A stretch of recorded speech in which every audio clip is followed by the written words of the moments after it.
अरे पंडित उठो उठो, सोने से काम नहीं चलेगा। राज्य में कुछ ऐसा मिला है जिसको लोग देखने के लिए उत्साहित हैं, पर आपको सोना है तो सोना है, बस एक ही काम रहता है, सोना। अरे पंडित उठो और चलो राजमहल।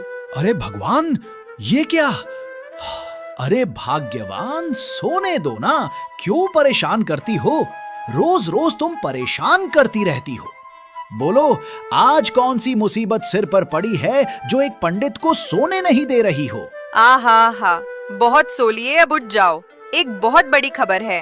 राजा को एक जादुई संदूक मिला है और जिसने भी उसकी चाबी ढूंढ ली उसे राजा मुंह मांगा इनाम देगा। अरे ऐसा क्या? मैं तुरंत उठा। अब चलो भाग्यवान, राजा के पास चलें। अब तो पैसा ही पैसा होगा। मैं अपनी तंत्र मंत्र की विद्या से उस चाबी की दिशा बता सकता हूँ। चलो अब राजमहल। और इस तरह पंडित, जो कुछ पल पहले तक नींद के आगोश में था, अब लालच और जिज्ञासा में भरकर निकल पड़ा राजमहल की ओर। उसे क्या पता था, उस जादुई संदूक में सिर्फ सोना या चांदी नहीं, बल्कि एक ऐसा रहस्य छिपा था जो जनकपुरम की किस्मत बदलने वाला था। अरे भैया पंडित, कहाँ जा रहे हो सुबह सुबह भाभी को लेकर? रुको तो यार, हम भी साथ चले। बहुत दिन बाद आज मिले हो, कभी घर से बाहर ही नहीं निकलते। रुको, मैं भी आ रहा हूँ। इतना बोलकर जगदीश पंडित के पास आता है।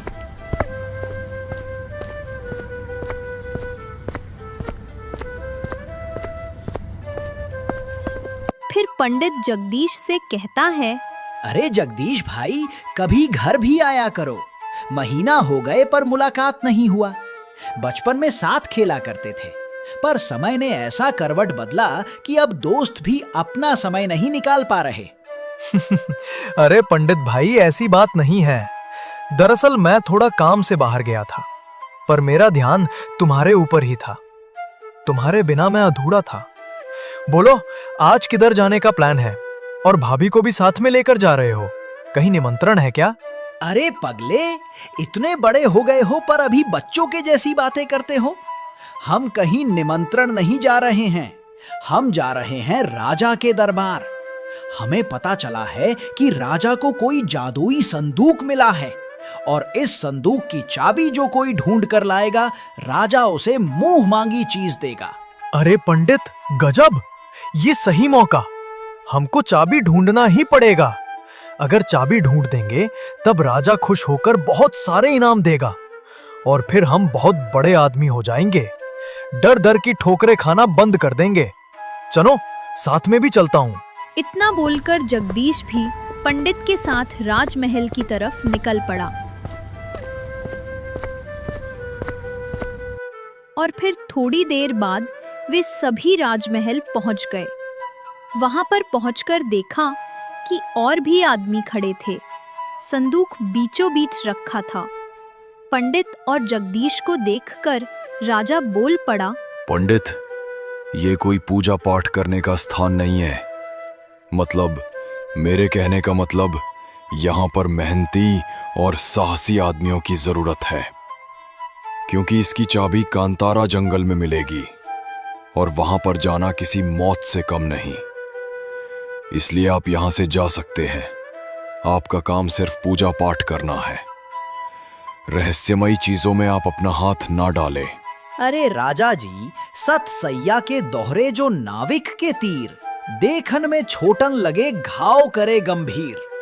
मतलब हम जो दिखते हैं वो है नहीं और जो हैं वो दिखते नहीं। इसलिए हमें छोटा और कमजोर मत समझो।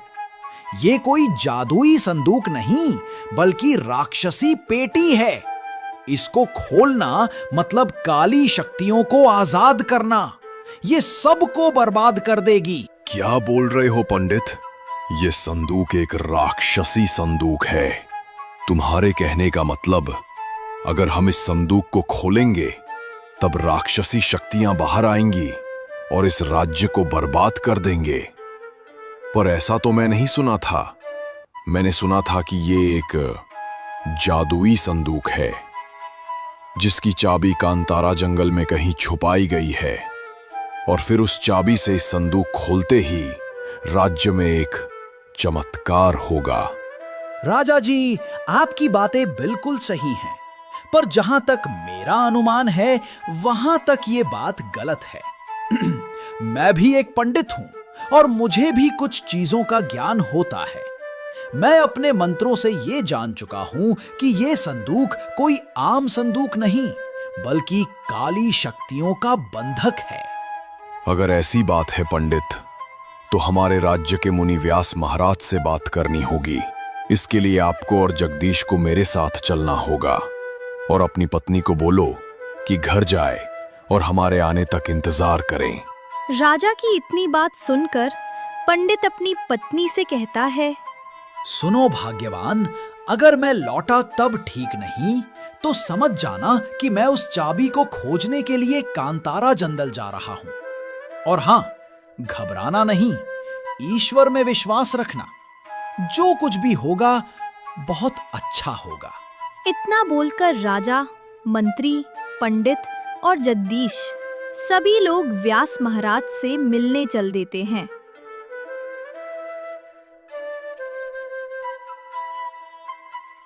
वे सब जा ही रहे होते हैं कि तभी रास्ते में एक भेड़िया उनका रास्ता काट देता है।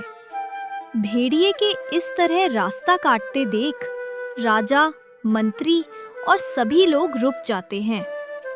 फिर राजा पंडित से कहता है, पंडित, अब हमें रुकना होगा क्योंकि भेड़िए ने अपना रास्ता काट दिया है।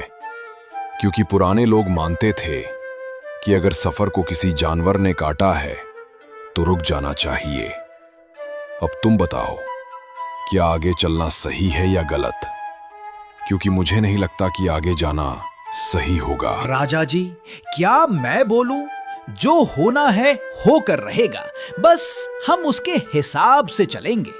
वे तो बेचारे जानवर हैं, उन्हें कहाँ पता है कि लोग उनके रास्ते पार करने को अपशगुन मानेंगे। अगर वे भी मेरे जैसा सोचते तो शायद आज ऐसा नहीं करते। अब ऐसा करिए राजा जी, आगे चलिए, नहीं तो समय बर्बाद हो जाएगा। पंडित के इतना कहने पर सभी लोग आगे बढ़े और एक जंगल में जा पहुंचे। और फिर उस जंगल के बीच में पहुंचते ही उन्हें व्यास महाराज मिल जाते हैं। व्यास महाराज को देखकर राजा बोले, बाबा जी प्रणाम। बाबा, आज आपसे एक संदेह का हल जानने आए हैं और उस संदेह का हल आप ही बता सकते हो। अगर आपकी आज्ञा हो तो बात को आपके समक्ष रखूं। क्यों नहीं राजा जी, रखिए अपना संदेह। आपकी सेवा करना हमारा कर्तव्य है। आप बिना संकोच के हमसे कोई भी सवाल कर सकते हैं। आपका तो कर्तव्य बनता है जनता की सेवा करना, इसलिए आप हमसे उस संदेह को साझा करो। बाबा, आपको तो ये बात पता है कि मेरे पूर्वज हमेशा अच्छाई का साथ दिया और बुराई का अंत किया। 2 दिन पहले मैं पुराने राजकोष से कुछ स्वर्ण मुद्राएं लेने गया था कि तभी मुझे एक संदूक मिला और उसके साथ एक पर्चा भी मिला जिसमें लिखा था कि सोए हुए का भाग्य खुलेगा।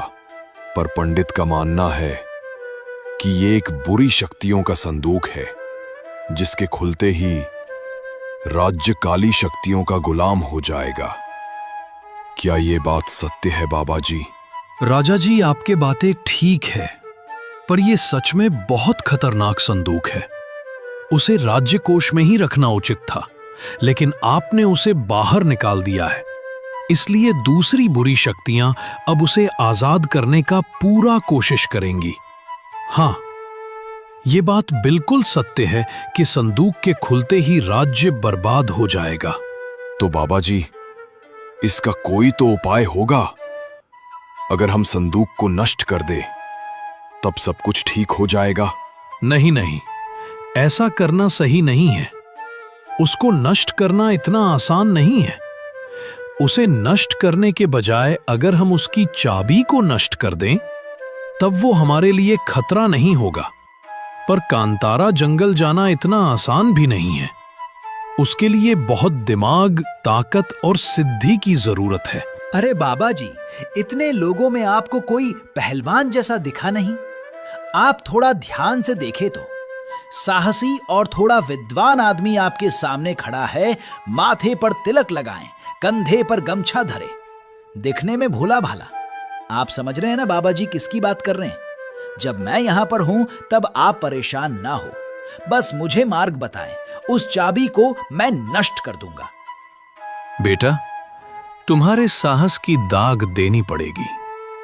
तुम वाकई बहुत साहसी हो। तुम्हारे अंदर ज्ञान के साथ साथ साहस भी है, बस कभी कभी खुद को कमजोर समझने लगते हो। अगर कांतारा जंगल जाना ही चाहते हो तब मैं आपको रास्ता बता रहा हूं।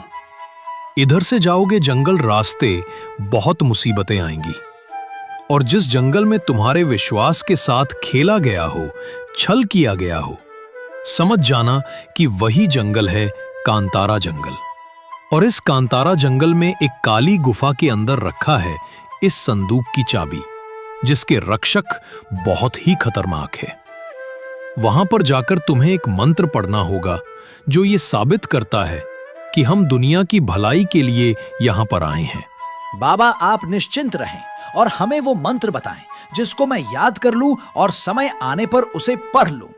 राजा जी, इस सफर में मैं और मेरा दोस्त जगदीश साथ जाएगा, क्योंकि अभी तक हम दोनों ने जो भी मिलकर काम किया है वो सफलतापूर्वक हो गया है।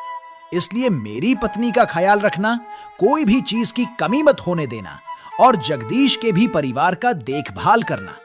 हम सब लौटेंगे, बहुत जल्द लौटेंगे। अब बाबा जी, आप हमें वो मंत्र बताएं ताकि हम अपना समय और बर्बाद ना कर सकें। पंडित के इतना कहते ही बाबा उन्हें वो मंत्र दे देता है, और फिर वे सब अपने सफर की ओर आगे बढ़ चले। चलते चलते एक घने जंगल में पहुंचे, जो दिखने में बहुत खतरनाक था।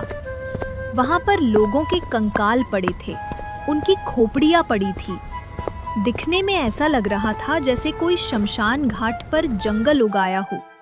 इतना देखकर वे दोनों रुक जाते हैं। पंडित, हमें ऐसा क्यों लग रहा है कि इस रास्ते पर जाना सही नहीं है? क्यों ना हम जंगल को थोड़ा घूम के चलें? क्योंकि इस तरह कंकाल देखकर मुझे थोड़ा डर लग रहा है। अभी तो सिर्फ शुरुआत है। हम नहीं चाहते कि शुरुआत में ही रिस्क लिया जाए, इसलिए थोड़ा घूम के चला जाए। अरे पगले, डरता काहे को है? जब तक तुम्हारे साथ पंडित है तब तक डरना नहीं है। जो दिखता है वो होता नहीं, और जो होता है वो दिखता नहीं। तू खुद सोच, अगर यहां कोई माया जाल है तो कोई माया जाल ऐसा नहीं बनाएगा कि उसका शिकार रास्ते से ही लौट जाए। समझ में आया मेरे कहने का मतलब अगर कोई भी शिकारी जाल डालेगा तब वहां पर ऐसी चीज बिल्कुल भी नहीं छोड़ेगा कि जिससे लोगों को संदेह हो। इसलिए तुम आगे चलो, रास्ता साफ है। इतना बोलकर दोनों आगे बढ़े। चलते चलते उन्हें एक तालाब दिखा। तालाब देखते ही वे दोनों रुक गए और फिर तालाब के किनारे गए, वहां पर पानी पिए और लौटने लगे।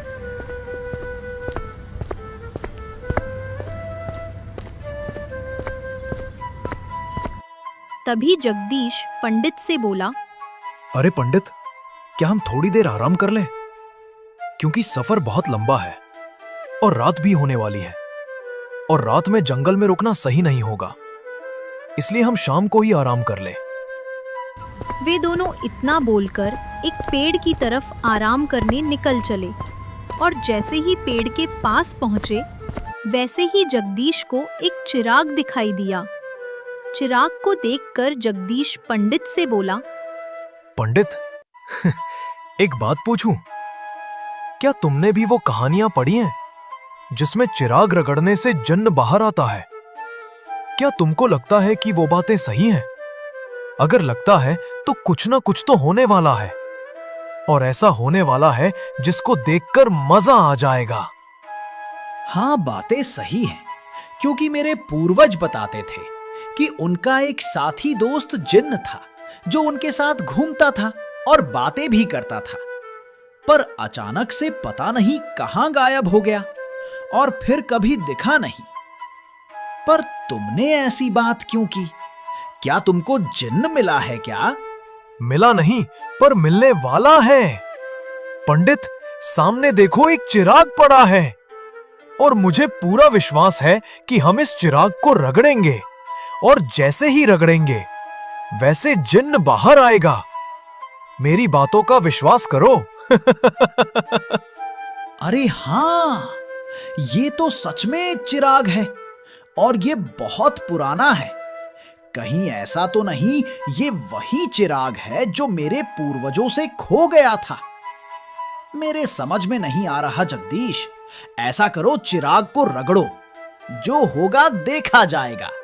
पंडित की इतनी बात सुनकर जगदीश तुरंत चिराग को रगड़ने लगता है। चिराग के रगड़ते ही उसमें से एक जिन्न बाहर आता है। जिन्न को देखकर पंडित और जगदीश दोनों बहुत डर जाते हैं और डरते डरते उस जिन्न से बोलते हैं, क्या तुम सच में एक जिन्न हो या फिर मेरे मन का वहम है? अगर तुम एक जिन्न हो तो मुझसे बातें करो और मुझे बताओ कि तुम तबाही जिन्न हो या सलामती जिन्न हो।